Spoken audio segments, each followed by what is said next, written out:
Mitesh sir, આપની પસંદગી જાણી લઈએ. બે સ્ટોક્સ છે, બેઝિકલી ડ્યુઓ સ્ટોક છે, ટોટલ 3 છે, પણ બેની એક Okay. પેર છે.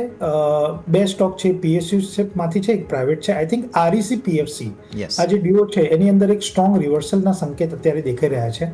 PFC 373 રૂપિયા ઉપર ચાલે છે. અમારા મત પ્રમાણે 360 રૂપિયાના સ્ટોપ લોસથી આ સ્ટોકની અંદર એક ડેફિનેટલી તેજીનો વેપાર કરવો જોઈએ. ઉપરમાં 390 અને 410ના ટાર્ગેટ આપણને જોવા મળે. એ જ રીતે તમે જો REC જુઓ તો 361 રૂપિયા ઉપર ટ્રેડ કરી રહ્યો છે.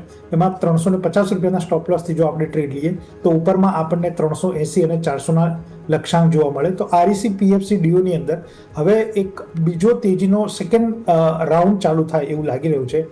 એ સિવાય અમને એવું લાગી રહ્યું છે કે within the entire auto space Ashok લેલેન્ડની અંદર એક સ્ટ્રોંગ એટ્રેક્શન છે. રિસન્ટ માઇલ્ડ કરેક્શન પછી આઈ થિંક 146-47ના લેવલ પર આ સ્ટોક જ્યારે ટ્રેડ કરી રહ્યો છે ત્યારે 140ના સ્ટોપ લોસથી આપણે ડેફિનેટલી આમાં ખરીદવાની સલાહ રહેશે.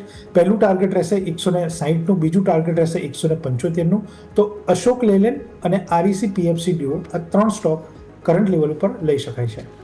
સો અશોક લેલેન્ડ તમે ધ્યાન પર રાખો. લેવલ્સ તમારા સ્ક્રીન પર છે. PFC અને REC બંને પર પણ નજર રાખવાની છે, કેમ કે માર્કેટની થીમના હિસાબે પણ યોગ્ય છે. તો અહીંયા પણ ફોકસ ધરાવવાનું રહેશે.